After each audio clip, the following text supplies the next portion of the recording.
ఇకపోతే బెంగళూరు రేవ్ పార్టీలో కాకాని గోవర్ధన్ రెడ్డి పాత్ర ఎంత ఉందనేది మళ్ళీ తెలుసుకుందాం. మనతో పాటు సీనియర్ జర్నలిస్ట్ దుర్గా కుమార్ గారు ఉన్నారు. నమస్తే సార్. నమస్తే సార్. ఇప్పుడు విషయానికి అయితే ఈ రేవ్ పార్టీ గురించి ఇప్పటిదాకా మనం మాట్లాడుకున్నాము. ఇప్పుడు దీంట్లో ఎవరెవరు ఉన్నారు అనేది బయటకు వచ్చింది. కార్ మీద ఒక స్టిక్కర్ ఉంది, ఎమ్మెల్యే గోవర్ధన్ రెడ్డి రిచ్గా రాసుకున్నాడు అనమాట. ఆయన ఎమ్మెల్యేనా మినిస్టర్ కూడా కదా, అన్ని మంచి పెద్ద పాత్ర, బరువైన వ్యక్తి, నెల్లూరు జిల్లా బరువైన వ్యక్తి. అండ్ అలాగే ఇంకొన్ని ఆడి అన్ని కాస్ట్లీ కార్లు ఉన్నాయి. విషయానికి వస్తే సార్ గారు మీరు మీ కార్ ఇక్కడ దొరికింది, మరి ఏంటి? అబ్బాయి చిచ్చి అది నా కార్ కాదండి, ఎవరితో ఎక్కడో పెట్టుంటారు, ఐఎమ్ సారీ అని కట్ చేశాడు. ఈయన విషయంలోకి వెళ్తే ఆయనది కాదంట కదా, మరి ఇంకెవరిదా అని వెతకగా డాష్లో పాస్పోర్ట్ దొరికింది. మరి ఇప్పుడు ఇది ఎవరిది? ఈ పాత్ర ఏంటి? ఈయన ఎందుకు వచ్చాడు? పాస్పోర్ట్ ఈయన ఒకవేళ దొంగ పాస్పోర్ట్ అయితే ఎంతమంది ఎన్నిసార్లు ఈయన పేరు చెప్పుకొని ఎక్కడెక్కడికి వెళ్ళొచ్చారు? అవును, ఈ వ్యవహారం అంతా ఒకసారి కొంచెం మీరు అన్నట్టు విజ్ఞాన్ గారు, ఇది కాకాని గోవర్ధన్ గారు కొంచెం కాంట్రవర్షియల్, వివాదాస్పదమైన వ్యక్తి నెల్లూరు జిల్లాలో. ఎందుకంటే ఆయనకి సంబంధించిన కేసు ఒకటి నెల్లూరు కోర్టులో ఉంటే ఆ ఫైల్ మొత్తాన్ని లేపించడానికి ఎవరో దొంగలు చెత్త పేపర్లు ఎరుకునే వాళ్ళు వెళ్ళి ఆ ఫైలే ఎట్ట తీయగలుగుతారు? వాళ్ళకి ఆ కోర్టులో ఏముంటుందండి? డబ్బులు ఉంటాయా, బంగారం ఉంటుందా? కోర్టులో ఫైల్స్ ఉంటాయి, కేసు అయ్యి ఎవరికి పనికి వస్తాయి? ఎవరికి పనికిరావు, నాలుగు గీసుకోవడానికి కూడా పనికిరావు. కానీ పర్టికులర్గా ఒక వర్షం పడుతున్న రాత్రి, జల్లులు పడుతున్న రాత్రి ఒక ముగ్గురు వ్యక్తుల్ని లోనకు పంపించి, అన్ఎడ్యుకేటెడ్ పేపర్లు ఏరుకునే వ్యక్తులు అయితే ఆడు మొత్తం ఫైల్ అన్ని కట్టలు కట్టుకెళ్ళిపోవాలి. ఒక ఫైల్ తీసుకెళ్ళిపోయాడు కదా. ఎతికి మరి గోవర్ధన్ గారు ఆ కేసు నంబర్ తెలుసుకుని అది ఎక్కడ ఉంటుంది, ఏ బీరువాలో ఉంటుంది అన్ని తీసుకెళ్ళలేరు కదా. అందులో కోర్టు సిబ్బంది సహకారం కూడా ఉంటే తప్ప వాళ్ళు 100% ఖచ్చితంగా బంట్రోతుల హెల్ప్ తీయలేరు. వాళ్ళు బంట్రోతే కాదు, క్లర్క్ లాంటి ఆడైతేనే దాన్ని ఫైల్ తీయగలుగుతాడు, ఇవ్వగలుగుతాడు. అది చాలా కీలకమైన ఫైల్. ఆ కేసుకి సంబంధించిన ఫైల్ని లేపించాడంటేనే ఆయన మంత్రి అవగానే ఎక్కువ రోజుల తర్వాత కూడా కాదు, అసలు ఇంతవరకు కోర్టుల్లో ఫైల్ని లేపించేసిన చరిత్ర కూడా ఆంధ్రప్రదేశ్లో ఫస్ట్ టైం చూసాం. పోలీస్ స్టేషన్లో దొంగతనం జరగడమే వింత. అలాంటి కోర్టులో ఏముంటుంది అన్ని డ్రై పేపర్స్ ఉంటాయి, ఏమన్నా పనికొచ్చాయా? వాళ్ళకి క్లర్కులకి జడ్జీలకి తప్ప, తర్వాత కక్షిదారులకి తప్ప ఎందుకు పనికిరావు? కక్షిదారులు కూడా ఆ ఫైల్ తీసుకెళ్ళి ఏం చేయలేరు, ఎందుకంటే వాళ్ళు ఇచ్చిన పేపర్స్ అయ్యా, ఇందులో రహస్యాలే ఉండవు. కాకపోతే కొన్ని ఎవిడెన్స్కి సంబంధించిన ఒరిజినల్ డాక్యుమెంట్స్ ఉంటాయి. దానికోసం ఈయన అది లేపిచ్చేసాడనేది తెలిసిపోయింది అప్పుడే.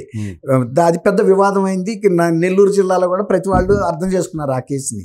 ఇప్పుడు ఇక్కడికి వచ్చేటప్పటికి ఆయనకి స్టిక్కర్ ఉందండి. స్టిక్కర్ ఆయన ఏమన్నాడంటే, అసలు అది స్టిక్కర్ ఎప్పుడు ఎక్స్పైర్ అయిందో చూసుకోండి అన్నాడు. ఓకే, స్టిక్కర్ పెద్ద మ్యాటర్ కాదు, నిజమే, స్టిక్కర్ ఎవడైనా పెట్టుకోవచ్చు. ఇవాళ రేపు కూడా బండ్ల మీద ఆర్మీ, పోలీస్ అని రాసేస్తున్నారు, అది మీకు తెలుసు.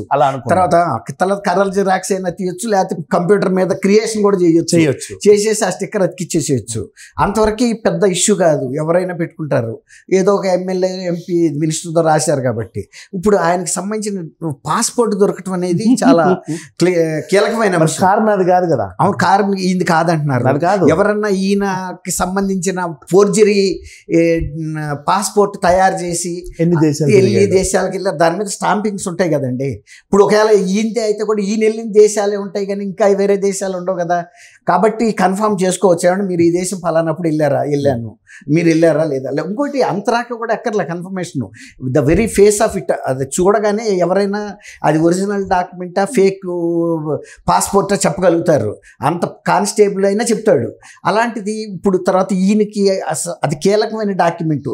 ఎవరు కారులో పడితే ఆ కారులో పెట్టేది కాదు, ఇసిరావతల పారేసేది కాదు. అది ఎవరికన్నా ఆయన కారు అన్న అయి ఉండాలి, లేకపోతే ఆయన కుటుంబానికో లేకపోతే అత్యంత ఆత్మీయులకి చెందిన కారులో మాత్రమే ఈయన ప్రయాణం చేస్తాడు. కంప్లైంట్ అన్నా చేయాలి, అట్లనే జరగాలి, మనం అదన్నా చెప్పాలి. కారణం అది కాదంటున్నాడు. అవును, కాదంటున్నాడు, కానీ ఆయన పాస్పోర్ట్ అందులో ఉందంటే, ఒకవేళ అది పాస్పోర్ట్ కారు అది కానప్పుడు, ఆయనకి సంబంధం లేనప్పుడు అది డెఫినెట్ గా ఒరిజినల్ పాస్పోర్ట్ అయ్యి ఉండకూడదు. ఒకవేళ కనుక ఫేక్ ఫేక్ పాస్పోర్ట్ కనుక తయారు చేసి ఈయన పేరు మీద ఎన్ని దేశాలు వెళ్ళారు అది ఒకటి తెలుసుకోవాల్సిన అంశం ఉంది. తర్వాత ఇట్లా మంత్రులు పాస్పోర్ట్లే తయారు చేసి వెళ్తున్నారంటే ఒక్కోసారి కొన్ని విమానాశ్రయాల్లో కూడా కొంత రిలాక్సేషన్ ఉంటాయి కొన్ని. అట్లా మీ దుర్వినియోగం చేస్తే కూడా ఇప్పుడు దాని మీద కూడా ఆయన కంప్లైంట్ చేయాలి. ఒకవేళ కనుక అక్కడ ఒక నాకు సంబంధించిన పాస్పోర్ట్ దొరికింది అంటున్నారు కాబట్టి ఆ పాస్పోర్ట్ మీద కేసు బుక్ చేసి నాదైతే లేదు, నా ఒరిజినల్ పాస్పోర్ట్ నాతోనే ఉంది, అది ఆయన అక్కడ చూపించాలి. చూపించి ఈ ఫేక్ పాస్పోర్ట్ మీద మీరు కేసు బుక్ చేయమని అడగాలి. తర్వాత పాస్పోర్ట్ మీద ఏమైనా విదేశాలకి వెళ్ళినట్టు కనుక ఏమైనా స్టాంపింగ్స్ ఉన్నాయా, ఒకవేళ కనుక అక్కడ వెళ్ళి ఎవడన్నా క్రైమ్ చేసి వచ్చుంటే రేపు ఈయన నంబర్ ఉంటుంది, ఈయన పేరు ఉంటుంది కాబట్టి ఈయన మీదకి వస్తాయి కేసులు. కాబట్టి ఇప్పుడు ఆయన ఇమ్మీడియట్గా నెల్లూరులో కంప్లైంట్ చేయాలి, నా పేరు మీద పలానా ఇది ఉంది కదా ఫామ్ హౌస్, ఆ ఫామ్ హౌస్లో దొరికింది అంటున్నారు. ఎవరైతే రైడ్ చేసిన పోలీస్ స్టేషన్కి మీరు దాని మీద థరో ఎంక్వైరీ చేయమని చెప్పాలి. తర్వాత నెల్లూరు ప్రజలకు కూడా చెప్పాలి, నా ఒరిజినల్ పాస్పోర్ట్ నా దగ్గర ఉంది, నన్ను బదనాం చేయడానికి రాజకీయంగా ఎవరన్నా ఏదైనా కుట్ర పన్నారేమో అట్లాంటి ఇంకా పాస్పోర్ట్లు ఉన్నా కూడా మీరు కొంచెం వాళ్ళకు కూడా ఇమిగ్రేషన్ వాళ్ళకు కూడా అలర్ట్ ఇవ్వాలి. నా పాస్పోర్ట్ విషయంలో కొన్ని ఫేక్ పాస్పోర్ట్లు బయటకు వస్తున్నట్టు తెలిసింది, ఇంకేమైనా ఉన్నా కూడా మీరు అలర్ట్గా ఉండండి. ఇన్ పర్సన్ నేను అక్కడ ఉన్నానా లేనా అనేది మీరు మళ్ళీ కన్ఫర్మ్ చేసుకుంటా ఉండమని చెప్పాలి. ఇప్పుడు విషయం ఏంటంటే నువ్వు నెల్లూరులో ఉంటే డైరెక్ట్ కోర్టులో కూడా ఫైల్ మేనేజ్ చేయగలవు. తెలంగాణలో ఏదో చేస్తావో లేదో నీకు భయం అయ్యి బెంగళూరు వెళ్ళావు, మరి ఇప్పుడు అక్కడ దొరికావు కదా, అక్కడ ఇలా మాయ చేయగలవు, అది చేయలేదు. ఇప్పుడు అది అందుకే ఆయన ఒరిజినల్ పాస్పోర్ట్ అక్కడ విలేకరుల ముందు అక్కడ ఉంది. కాంగ్రెస్ అది వేరు. కాంగ్రెస్ అయినా ఇంత పెద్ద ఇష్యూస్లో మాఫీ చేయడానికి కూడా ఉండదు కదండి. ఆల్రెడీ వాళ్ళు పబ్లిక్కి చెప్పేశారు, పోలీసు అక్కడ ఏమేమి దొరికినాయి అనేది చెప్పేశారు. ఏ కార్ నంబర్లు దొరికినాయి అవన్నీ పెద్ద sports cars, highly income group వాళ్ళే తప్ప ఏదో మామూలు వాళ్ళే కాదు కదా. మారుతి 800 లాంటి నెసెసిటీ ఉండే వాళ్ళే కాదు, హై లగ్జరీ కార్స్ కాబట్టి వాళ్ళే అరేవ్ పార్టీకి వెళ్ళారు. మరి ఈయన ఫేక్ పాస్పోర్ట్ పెట్టుకుని తిరుగుతున్నాడంటే ఆ పర్టికులర్ పర్సన్ కనుక పట్టుకుని ట్రేస్ చేస్తే కార్ ఎవడదో అప్పుడు అన్ని విషయాలు బయటకు వస్తాయి. అసలు అతని పేరు ఎందుకు ఉపయోగించుకున్నాడు ఇతను, లేకపోతే వాళ్ళ కుటుంబానికి సంబంధించిందా, ఆయనకు వ్యక్తిగతంగా ఈ కారులో ఎప్పుడో ప్రయాణం చేయబట్టే కదా ఆయన దాంట్లో పెట్టగలుగుతాడు. ఎగ్జాక్ట్లీ, అంత లేకపోతే పెట్టలేడు కదండి డాష్ బోర్డ్లో పెట్టేటంతా. కాబట్టి అది మనం అంత ఈజీగా తీసుకోవడానికి వీల్లేదు. అట్టని కాకాని గోవర్ధన్ గారిని కూడా బ్లేమ్ చేయలేము. వాళ్ళు రేపు ఫేక్ కూడా చేయగలిగిన సమర్థులు కూడా తయారయ్యారు. అది ఇప్పుడు ఆయన మీద ఉంది కాబట్టి ఆ మచ్చ ఆయన తుడుచుకోవాలి. సో ఇప్పుడు కాకాని గారికి కొంచెం ఫేవర్గా మాట్లాడుకున్నాం, సరే అయింది కాదు అమాయకుడు అనుకున్నాను. ఇక్కడ నాకు ఇంకో విషయం ఏంటంటే ఇది ఒక అడ్రస్ లేని వ్యక్తి అరేంజ్ చేసినటువంటి పార్టీ. అడ్రస్ లేదని ఎందుకంటే పలానా వాసు అంట హైదరాబాద్ చెందినయనంట అని చెప్పి మాట్లాడుతున్నాడు. పార్టీ పట్టుకున్నప్పుడు ద ఆర్గనైజర్ పేరు ఎందుకు చెప్పట్లా? కాకాని వచ్చాడని చెప్తున్నాడు, ఎవరో మాగాని వచ్చారని చెప్తున్నారు, ఆవకాయ వచ్చాడని చెప్తున్నారు, గోంగూర వచ్చాడని చెప్తున్నారు, పెద్ద పెద్ద పేర్లన్నీ వచ్చాయి. అసలు ఈ ఫామ్ హౌస్ పలానా గోపాల్ రెడ్డిది, కాంకార్డ్ యజమాని, ఆయన అడ్రస్ ఇది, ఇక్కడ ఉంటాడు, ఇట్లుంటాడు అని చెప్తున్నారు. Main party birthday party organise చేసిన వాసు పేరు ఎందుకు చెప్పట్లా? హూ ఈజీ అంత ఇన్ఫ్లుయెన్స్ ఏం చేశాడు తను? అంటే విజ్ఞాన్ గారు వాసు అని అతను ఒక సాధారణమైన వాసు తెలీదు. అదే అంటున్నా, ఎవరో పెద్ద ఆయన అండి, మామూలు బై ఫ్లైట్లో తీసుకెళ్తారండి గెస్టుల్ని అక్కడికి. అందులో ఎవరిని పడితే వాళ్ళని తీసుకెళ్ళలేదు కదా. ఇప్పుడు అందరిని కూడా ఒక సెలెక్టివ్ గెస్టులు వెళ్ళారు అక్కడికి.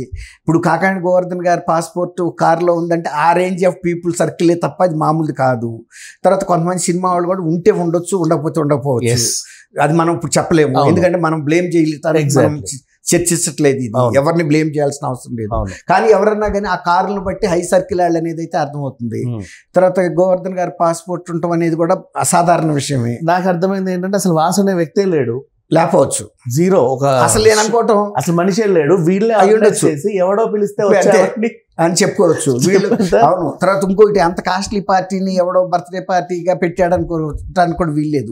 వీళ్ళే కాంట్రిబ్యూట్ చేసుకుని వాళ్ళే కాంట్రిబ్యూట్ చేసుకుని ఇవన్నీ డిసైడ్ చేసుకుని ఆ కాస్ట్ అంతా ఈక్వల్ గా షేర్ చేసుకుందాం అనే ఉద్దేశం మీద పెట్టుకుని ఉండొచ్చు.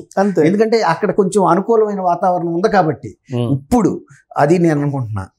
ఎందుకంటే ఇట్లాంటి కేసులలో A1 కీలకం కదా ఎప్పుడైనా.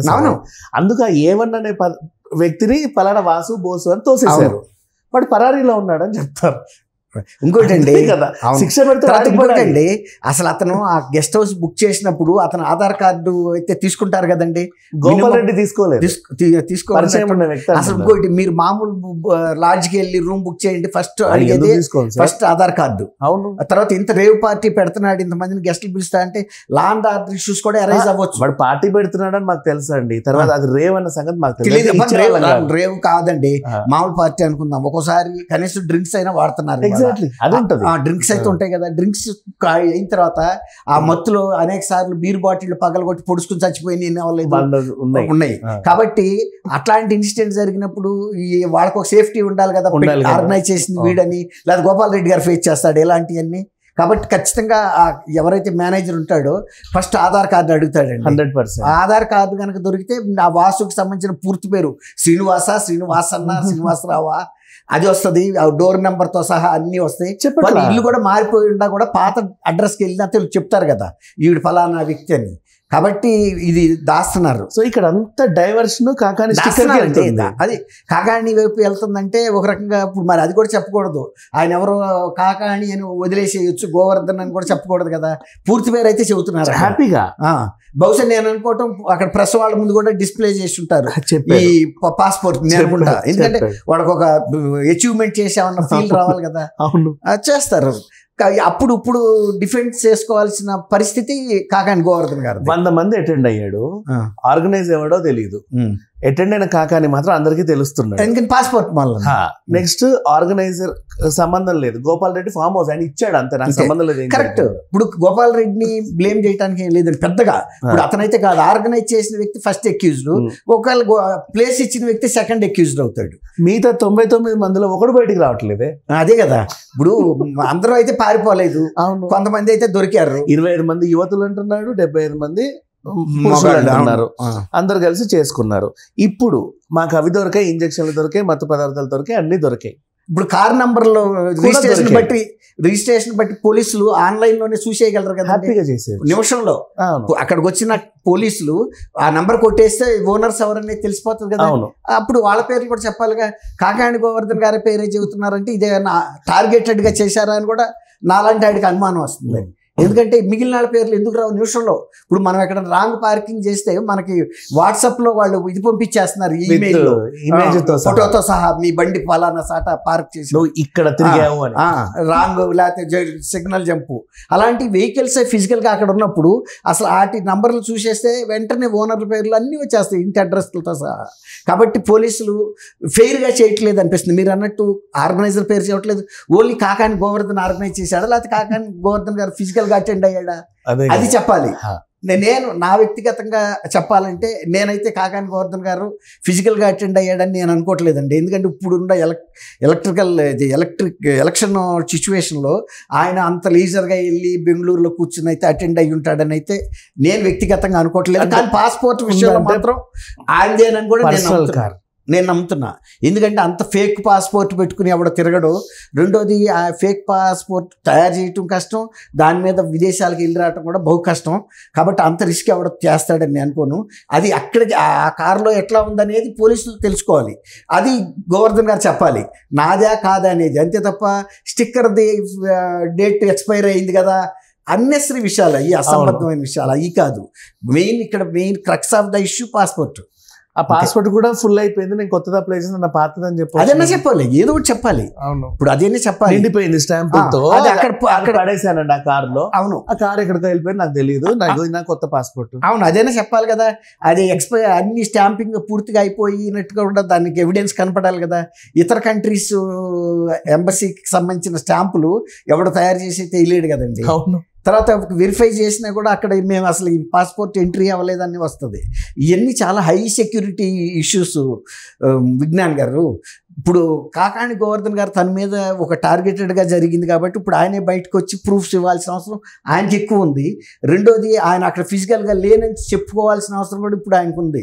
ఎందుకంటే మిగిలిన వాళ్ళందరినీ వదిలిపెట్టి ఒక్క కాకాణి గోవర్ధన్ గారిని టార్గెట్ చేయటువంటి, ఆయన పొలిటికల్గా ఒక ఫేమస్ పర్సన్, మినిస్టర్గా ఉన్నాడు కాబట్టి చేశారని నాకు అనిపిస్తుంది. మిగిలిన వాళ్ళంతా ఏదో ఒక రకంలో ప్రముఖులు డబ్బుగా ఉండొచ్చు, కానీ ఇంత రాజకీయ పలుకుబడి అయితే ఉంటుందని నేను అనుకోను. ఇంకా దీంట్లో ఇంకా ఇప్పుడు ఇంకొంతమంది ప్రముఖుల పేర్లు కూడా బయటకు వచ్చాయి, వాళ్ళు ఉన్నారా లేదా అనేది మళ్ళీ మాట్లాడుకుందాం సార్.